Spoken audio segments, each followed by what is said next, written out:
Hello बच्चों, let's read this question. So this question says, find the electric field at a point P on the perpendicular bisector of a uniformly charged rod. The length of the rod is capital L, the charge on it is capital Q, and the distance of capital P from the center of the rod is small a. Okay. अब देखिए बच्चों, इस question का की concept आप क्या लिख सकते हैं। आपको देखिए इलेक्ट्रिक फील्ड यहाँ पर कैलकुलेट करके बताना है at a point P on the perpendicular bisector. ठीक है, तो इस क्वेश्चन का की कॉन्सेप्ट बच्चों इलेक्ट्रिक फील्ड लिख लीजिए। क्या लिख लीजिए? Electric field. देखिए यहाँ पर आपको क्या करना है, यहाँ पर कैलकुलेट करके बताना है। ठीक है, अब देखिए बच्चों, ये मान लीजिए आपके पास कोई रॉड है। ठीक है, यूनिफॉर्मली चार्ज रॉड, ये आपके पास कोई यूनिफॉर्मली चार्ज रॉड है, जिसकी लेंथ कितनी है आपकी एल के इक्वल है। ठीक है, इसके परपेंडिकुलर बाइसेक्टर पे, यानी कि परपेंडिकुलर बाइसेक्टर ही होगा। ठीक है, the length of the rod आपको देखिए एल के इक्वल गिवन कर रखी है, और द चार्ज इस पर कितना आपका क्यू के इक्वल है, and the distance of point B from the centre of the rod is a. ठीक है, इस पॉइंट पे इलेक्ट्रिक फील्ड फाइंड आउट करना, और इस पॉइंट की डिस्टेंस कहाँ से, यहाँ पर पी पॉइंट की ए डिस्टेंस है। ठीक है, सेंटर से ए बता रखा है। अब हमें यहाँ पर इलेक्ट्रिक फील्ड फाइंड आउट करना है। तो देखिए इसके हमें देखिए चार्ज भी गिवन है, लेंथ आपका लेंथ और of the rod L given है। ठीक है, तो हम बता सकते हैं जो इस पर लीनियर चार्ज डिस्ट्रीब्यूशन होगा चार्ज का, और लैम्डा की वैल्यू देखिए टोटल चार्ज डिस्ट्रीब्यूटेड क्यू है, डिवाइडेड बाय लेंथ कितनी एल। ठीक है, तो लैम्डा तो आपने यहाँ पर से ऐसे बता दिया। ठीक है, अब इस पॉइंट पी पर हमें क्या बताना है, इलेक्ट्रिक फील्ड फाइंड आउट करना है। इलेक्ट्रिक फील्ड देखिए कैसे फाइंड आउट करेंगे, हम इस लेंथ पर देखिए इस रॉड पर एक स्मॉल सा एलिमेंट एज्यूम करेंगे, और उसके कारण हम इस पॉइंट पी पर क्या करेंगे, इलेक्ट्रिक फील्ड फाइंड आउट करेंगे। तो ये आपकी इलेक्ट्रिक फील्ड की डायरेक्शन हो जाएगी। ठीक है, ये बच्चों मान लीजिए मेरा एक्स एक्सिस है, दिस इज माई एक्सिस, ये क्या मेरा वाई एक्सिस है। ठीक है, अब यहाँ पर जो एलिमेंट है स्मॉल एलिमेंट, इसकी विड्थ मान लीजिए कितनी है आपकी डी वाई विड्थ है। ठीक है, और यहाँ से लेकर यहाँ तक की जो डिस्टेंस है ये हम वाई के इक्वल मान लेते हैं। ऑलराइट, अब इस पॉइंट पर हमें इलेक्ट्रिक फील्ड फाइंड आउट करना है। तो देखिए इसके कारण इलेक्ट्रिक फील्ड कितना आएगा, देखिए डी को हम लिख सकते हैं आपका, ये हो जाएगा आपका चार्ज कितना, देखिए इस पर डी वाई, देखिए टोटल लेंथ पर आपका कितना चार्ज है, क्यू बाई एल, यानी कि lambda per unit length charge है, तो डी वाई लेंथ पर कितना होगा आपका, लैम्डा टाइम्स डी वाई कितना, तो ये तो आपका चार्ज आ गया, इनटू आपका इलेक्ट्रोस्टैटिक कांस्टेंट डिवाइडेड बाय कितना होता है आपका आर स्क्वायर। आर क्या होता है, डिस्टेंस का स्क्वायर। मान लीजिए यहाँ से यहाँ तक की डिस्टेंस देखिए ये वाई है, ये है, तो ये डिस्टेंस कितनी हो जाएगी आपकी, under root of A square plus y square का स्क्वायर होता है। ठीक है, तो a square plus y square हो जाएगा सिमिलरली। ठीक है, ये आपका हो जाएगा। ठीक है, और ये आपका इलेक्ट्रिक फील्ड आ गया। इस इलेक्ट्रिक फील्ड के देखिए ये आपका मान लीजिए ये एंगल आपका थीटा है, इलेक्ट्रिक फील्ड देखिए यहाँ पर इस डायरेक्शन में आएगा। ठीक है, इस इलेक्ट्रिक फील्ड के आपके दो कंपोनेंट होंगे, एक कंपोनेंट आपका एक्स एक्सिस के अलोंग आएगा, एक कंपोनेंट आपका वाई एक्सिस के अलोंग आएगा। तो बाई सिमेट्री देखिए हम क्या बता सकते हैं, एक एलिमेंट यहाँ पर भी होगा ऐसे डी वाई। ठीक है, उसके कारण भी आपका इलेक्ट्रिक फील्ड ऐसा आएगा, उसका भी एक कंपोनेंट ऐसा आएगा, एक कंपोनेंट ऐसा आएगा। तो जो आपके परपेंडिकुलर कंपोनेंट है वाई एक्सिस के अलोंग, ये तो कैंसिल हो जाएंगे, और जो एक्स एक्सिस के अलोंग कंपोनेंट है वही क्या होंगे, एडेड हो जाएंगे। ये एंगल थीटा तो बता सकते हैं by symmetry, this angle should also be equal to theta. ठीक है, तो ये आपका यहाँ पर से इतना आ जाएगा। ठीक है, तो हम देखिए बच्चों क्या कर लेते हैं, इसको इधर आप इसको 2 से मल्टीप्लाई कर दीजिए, या फिर लिमिट आप चेंज कर लीजिए। ठीक है, मैं अगर इसको 2 से मल्टीप्लाई कर लेता हूँ, ठीक है, तो मुझे लिमिट कहाँ से कहाँ तक रखनी पड़ेगी, देखिए ये सेंटर था, टोटल लेंथ कितनी थी इसकी, कैपिटल एल के इक्वल है, तो एल बाई टू लेंथ ये हो जाएगी, यहाँ से आपकी माइनस एल बाई टू हो जाएगी। तो मैंने यहाँ पर 2 से मल्टीप्लाई कर दिया, तो मैं लेंथ लिमिट कहाँ से कहाँ तक लूंगा, 0 से लेकर एल बाई टू, क्योंकि 2 वाले पार्ट में मैंने इसका कंट्रीब्यूशन ऐड कर लिया। अगर मैं यहाँ पे 2 से ऐड नहीं कर 2 से मल्टीप्लाई नहीं करता, तो माइनस एल बाई टू से प्लस एल बाई टू तक पूरी लिमिट रखी। ठीक है, तो ये आपका इलेक्ट्रिक फील्ड आ जाएगा।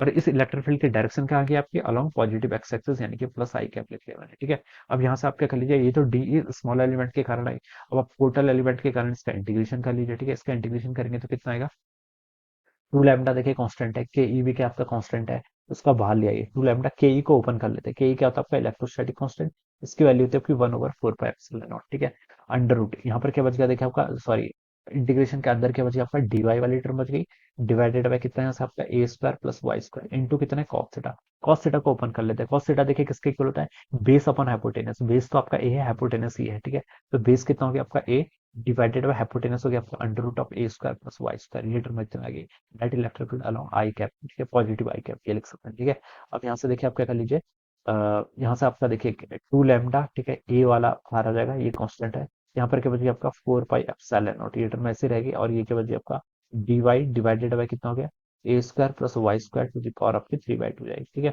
ये टर्म आपके यहाँ पर कितने आ गई। ठीक है, और प्लस आई कैप का हो जाएगा। ठीक है, अब देखिए आप क्या कर लीजिए, इसको अंदर वाला इंटीग्रेशन सॉल्व करना है। ठीक है, अंदर वाला इंटीग्रेशन देखिए हम कैसे सॉल्व करेंगे, अब यहाँ पर आपका ले लीजिए देखिए वाई, यहाँ से आप देखिए ये लिख सकते हैं ना, टेन थीटा फाइंड आउट कर लीजिए। देखिए बेसिकली टेन थीटा क्यों, देखिए हमें ए पता है और वाई पता है, तो इन दोनों को कंबाइन कौन करेगा, टेन थीटा करेगा। टेन थीटा क्या होता है आपका, परपेंडिकुलर बाय बेस, परपेंडिकुलर आपका वाई है, डिवाइडेड, तो वाई इक्वल टू हम यहाँ से ए टेन थीटा लिख सकते हैं। ठीक है, वाई कितना है देखिए यहाँ से, y can be written as a tan theta, और आपका डी वाई कितना हो जाएगा यहाँ से, फिर डी वाई हो जाएगा आपका a sec square theta d theta के इक्वल। ठीक है, इस वैल्यू को आप यहाँ पर पुट कर लीजिए। ठीक है, तो देखिए two lambda a divided by 4 pi epsilon naught, ये टर्म आपकी ऐसे हो गई। ठीक है, और आपने डी वाई को पुट कर लीजिए क्या, a sec square theta d theta, ये तो आपका क्या गया बच्चों, डी वाई आ गया, ठीक है। Divided by a square plus y square करेंगे तो देखिए आपका a square plus a square tan square theta कितना होता है आपका, a square sec square theta, ये टर्म यहाँ से इतनी जाएगी, टू दी पावर कितना होगा यहाँ से आपका 3/2 हो जाएगा, ठीक है। ये आ जाएगी प्लस आई कैप के अलाउंग, ठीक है, ये इसकी डायरेक्शन हो जाएगी, ठीक है। ये वैल्यू आपके यहाँ पर से इतनी आ गई। ऑलराइट, अब देखिए अब आप क्या कर लीजिए, इसको यहाँ पर सॉल्व कर लीजिए। अब हम क्या कर लेते हैं, इस टर्म को यहाँ पर ऐसे सॉल्व कर लेते हैं। तो ये देखिए बच्चों कितना हो जाएगा, ई आ जाएगा, देखिए आपका यहाँ से आपका यहाँ पर से देखिए क्या बच रहा है आपका, इस ए सेक थीटा का स्क्वायर है, की पावर आपका 3/2, ठीक है। तो स्क्वायर से स्क्वायर कैंसिल हो जाएगा, ठीक है। और आपका ए सेक थीटा की पावर क्यूब बच जाएगा बेसिकली पूरा। तो यहाँ पर हम इसको आपसे लिख लीजिए, देखिए 2 लैम्डा ए यहाँ पर था ऑलरेडी, एक ए यहाँ से आएगा तो ए स्क्वायर आपकी वाले टर्म में यहाँ पर इतनी आएगी, ठीक है। 2 लैम्डा ए स्क्वायर ये हो गया, यहाँ पर आपका क्या बच गया, 4 पाई एप्सिलॉन नॉट, ये टर्म यहाँ पर से आपकी इतनी बच गई।